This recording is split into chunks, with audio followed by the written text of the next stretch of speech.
আসসালামু আলাইকুম ওয়া রাহমাতুল্লাহি ওয়া বারাকাতুহু। আপনারা কেমন আছেন সবাই? আলহামদুলিল্লাহ। আউযু বিল্লাহি মিনাশ শাইতানির রাজীম। বিসমিল্লাহির রহমানির রহিম। প্রিয় কাফেলা শহীদি সংগঠন বাংলাদেশ জামাত ইসলামী কর্তৃক আয়োজিত কেন্দ্রীয় কর্মসূচির অংশ হিসাবে কালিয়া উপজেলা কর্তৃক আয়োজিত আজকের এই বিক্ষোভ সমাবেশ ও মিছিল পূর্ব সমাবেশের সম্মানিত সভাপতি কালিয়া উপজেলা শাখার সংগ্রামী আমির জনাব মাওলানা তরিকুল ইসলাম, উপস্থিত আছেন আজকের প্রোগ্রামের সম্মানিত বিশেষ অতিথি শ্রদ্ধেয় শিক্ষক মুন্সি মানিক মিয়া ডিগ্রি কলেজের সাবেক অধ্যক্ষ জনাব এম.এ. ইসবাহউদ্দিন, উপস্থিত আছেন কালিয়া উপজেলা শাখার সাবেক ভাইস চেয়ারম্যান জননেতা জনাব হাফেজ জাকারিয়া, উপস্থিত আছেন কালিয়া উপজেলার সংগ্রামী সেক্রেটারি জনাব মাওলানা আলমগীর হোসেন, উপস্থিত আছেন উপজেলা নেতৃবৃন্দ, ইউনিয়ন নেতৃবৃন্দ এবং আজকের এই সমাবেশের সম্মানিত তাওহীদি জনতা, আইন শৃঙ্খলায় নিয়োজিত সম্মানিত আইন শৃঙ্খলায় নিয়োজিত সদস্য ভাইরা, আমার একান্ত প্রিয় সাংবাদিক বন্ধুগণ এবং আজকের কালিয়া উপজেলাবাসী, আল্লাহর শুকরিয়া আদায় করছি 24-এর বিপ্লবের পরে আমরা একটা অবস্থায় আল্লাহ রাব্বুল আলামিন আসার তৌফিক দান করেছেন। এই জন্য সেই মহান মনিবের দরবারে শুকরিয়া আদায় করে বলি আলহামদুলিল্লাহ। তাদের কথা বিশেষ করে স্মরণ করছি, সেই শহীদ আবু সাঈদ থেকে শুরু করে যারা আজকের এই ফ্যাসিস্টের পতন ঘটিয়ে বাংলাদেশের মানুষের মুখের স্বাধীনতা, কথা বলার স্বাধীনতা ফেরত দিয়েছেন, যারা জীবন বাজি রেখে শাহাদাত বরণ করেছেন, আজকের এই জায়গায় দাঁড়িয়ে ওই মহান রবের কাছে তাদের জন্য দোয়া করছি, হে রব্বুল আলামিন তুমি শাহাদাতের সর্বোচ্চ মাকাম দান করো তাদেরকে, এবং যারা এখনো আহত পঙ্গুত্ব বরণ করে আছেন তাদের জন্য বিশেষ করে দোয়া করছি, আল্লাহ যেন দ্রুত তাদের সুস্থতা দান করেন। সম্মানিত কালিয়াবাসী, আপনারা ইতিমধ্যে আজকের কর্মসূচির 5 দফা যে দাবি, সেই দাবির প্রেক্ষাপটে আপনারা বক্তব্য শুনেছেন। আমরা স্পষ্ট ভাষায় বলে দিতে চাই, আগামী নির্বাচন হতে হবে, জুলাইয়ের সনদের ভিত্তিতে ফেব্রুয়ারি মাসে নির্বাচন হতে হবে। আগামী নির্বাচনের আগেই আওয়ামী লীগ, ফ্যাসিস্ট এবং 14 দলকে রাজনৈতিকভাবে নিষিদ্ধ ঘোষণা করতে হবে। আমরা বিচারের নামে এখনো যেভাবে বিচার প্রক্রিয়া চলছে তাতে আপাতত আমরা মনে করছি বিচার কার্যক্রম দৃশ্যমান শুরু হয়েছে, এটাকে আরো গতিয়ান্বয়ন করতে হবে। সম্মানিত ভাইরা, আমরা দাবি করেছি উভয় পক্ষেই পেয়ার পদ্ধতিতে নির্বাচন হতে হবে।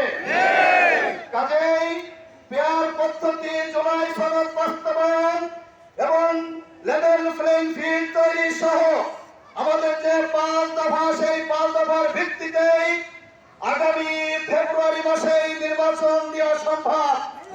কাজেই কোনো কায়দায় টালবাহানা করে এই নির্বাচন পিছনের কোনো সুযোগ নেই। নির্বাচন যথাসময়ে দিতে হবে।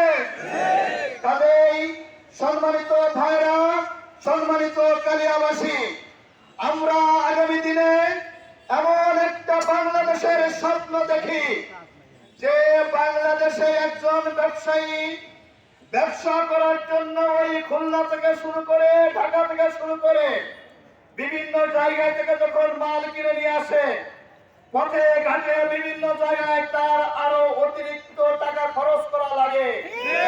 আমরা বাংলাদেশের এই অতিরিক্ত টাকা খরচ করার এই প্রথা চিরদিনের জন্য বন্ধ করে দিতে চাই।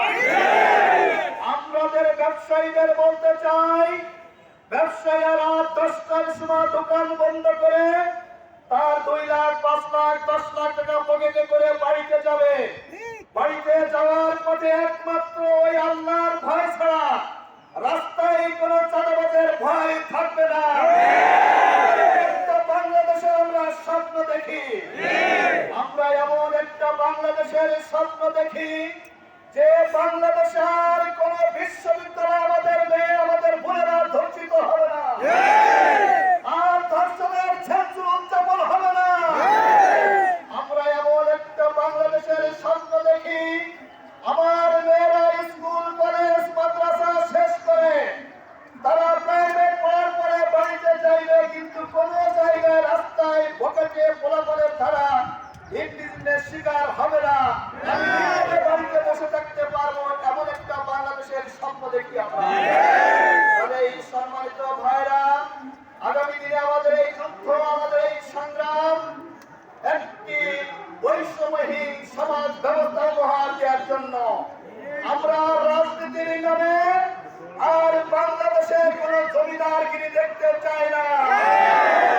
আমরা দেখতে চাই এমন একটা সমাজ ব্যবস্থা যেখানে হিন্দু, মুসলিম, বৌদ্ধ, খ্রিস্টান দল মত নির্বিশেষে আল্লাহ রাব্বুল আলামিন আমাদেরকে এই দেশে পাঠিয়েছেন 18 কোটি মানুষের 36 কোটি হাতকে কাজে লাগানোর জন্য। যে প্ল্যান, যে পরিকল্পনা সেটা বাংলাদেশ জামাত ইসলামী দেখে।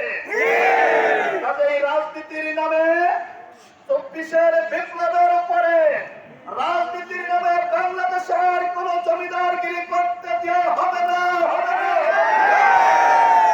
আমরা স্পষ্ট ভাষায় বলে দিতে চাই, 55 বছর আমরা রাজনীতি দেখেছি। একদল গিয়েছে, আর একদল ক্ষমতায় এসেছে।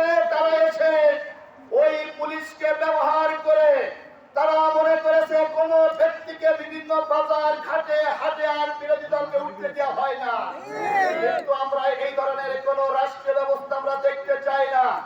আল্লাহ রাব্বুল আলামিন যে আমাদেরকে এই দেশে পাঠিয়েছেন, এই দেশে সম্মিলিতভাবে হিন্দু, বৌদ্ধ, খ্রিস্টান দল মত নির্বিশেষে যদি কাজ করার পরিবেশ না হয় তবে সেই দেশ বিশ্বের দরবারে মাথা উঁচু করে দাঁড়াবে না। এই বিশ্বের দরবারে উন্নয়নশীল দেশ যদি গঠন করতে হয় তাহলে বাংলাদেশ জামাত ইসলামী ইতিমধ্যেই বাংলাদেশে ইসলামী ব্যাংক প্রতিষ্ঠা করে তার প্রমাণ দেখিয়েছে, ইসলামী হাসপাতাল তৈরি করে তার প্রমাণ দেখিয়েছে। ইবনে সিনা হাসপাতাল তার রোল মডেল। ইবনে সিনা ফার্মাসিউটিক্যাল স্কুল, কলেজ, বিশ্ববিদ্যালয় তৈরি করার মাধ্যমে এদেশের লক্ষ যুবকের কর্মসংস্থান তৈরি করেছি বাংলাদেশ জামাত ইসলামী। কাজেই কোন রাজনৈতিক দল নিজস্ব কায়দায় লক্ষ মানুষের কর্মসংস্থান তৈরি করতে পেরেছে তার কোনো প্রমাণ নেই। বরঞ্চ আমরা দেখেছি আমাদের স্কুল, কলেজ, পার্শ্ববর্তী যেসব প্রতিষ্ঠান, সেই সব প্রতিষ্ঠানে একজন নায়িকার, একজন আয়াকে চাকরি করতে যেয়ে 10 থেকে 15 লক্ষ টাকা ঘুষ দেওয়া লেগেছে। স্পষ্ট ভাষায় বলে দিতে চাই, এই সব প্রতিষ্ঠানের চাকরির ক্ষেত্রে এই ঘুষ দেওয়ার প্রথা জীবনের জন্য আমরা বন্ধ করে দেবো ইনশাআল্লাহ। ঘুষ দিয়ে কোনো চাকরি করা লাগবে না ইনশাআল্লাহ। মেধার ভিত্তিতে এই চাকরি হবে এই দেশে। বেকার যুবকরা কর্মসংস্থান পাবে, যে যেখানে আছে সেইখান থেকে বাংলাদেশ গড়ার স্বপ্ন দেখবে। এমন একটা বাংলাদেশ আমরা দেখতে চাই। আর ভেদাভেদের বাংলাদেশ দেখতে চাই না। আমরা কেউ ভারতপন্থী নই, আমরা কেউ পাকিস্তানপন্থী নই, আমরা বাংলাদেশী। আমাদের এই পাকিস্তানপন্থী, ভারতপন্থী বলে জাতিদেরকে বিভেদ করে দেওয়া হয়েছে। আমরা আর এই বিভেদের রাজনীতি বাংলাদেশে দেখতে চাই না। আমরা দেখতে চাই এই দেশে আল্লাহ আমাদেরকে সৃষ্টি করেছেন, এই দেশে কোন ভারতপন্থী বলে কোন লোক নেই, এই দেশে পাকিস্তানপন্থী বলে কোন লোক নেই। এই দেশে আল্লাহ আমাদেরকে পাঠিয়েছেন সম্মিলিতভাবে আগামী দিনে সুন্দর, সমৃদ্ধশালী একটি ইনসাফপূর্ণ বাংলাদেশ গঠনের জন্য বাংলাদেশ জামাত ইসলামী দাঁড়িপাল্লা মার্কায় ভোট দিয়ে 9 আসনকে বিপুল ভোটে আপনারা বিজয়ী করবেন সেই আশাবাদ ব্যক্ত করে অমুসলিম ভাইরা যারা আছেন, আমি তাদেরকে আশ্বস্ত করতে চাই, ইনশাআল্লাহ আমরা এই বাংলাদেশে আল্লাহ আমাদেরকে পাঠিয়েছেন, আমাদের ব্যবসায়ী ভাইরা, অমুসলিম ভাইরা, বিভিন্ন ধর্ম যারাই থাকুক না কেন, সব মিলিত ভাবে একটা বাংলাদেশ গড়ার স্বপ্ন দেখিয়ে দাঁড়িপাল্লা মার্কায় ভোট দেওয়ার মাধ্যমে ইনশাআল্লাহ আগামী সমাজ ইনসাফপূর্ণ একটি সমাজ বিনির্মাণ হবে ইনশাআল্লাহ। ইতিমধ্যেই সারা বাংলাদেশে দাঁড়িপাল্লার জোয়ার উঠেছে ইনশাআল্লাহ।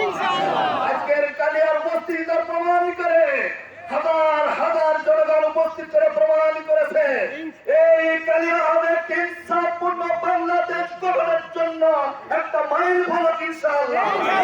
আমাদেরকে সেই ইনসাফপূর্ণ সমাজ প্রতিষ্ঠার সংগ্রামে অংশ নিয়ে সংগ্রাম করার তৌফিক দান করুন, আমিন। আসসালামু আলাইকুম ওয়া রাহমাতুল্লাহি ওয়া বারাকাতুহু।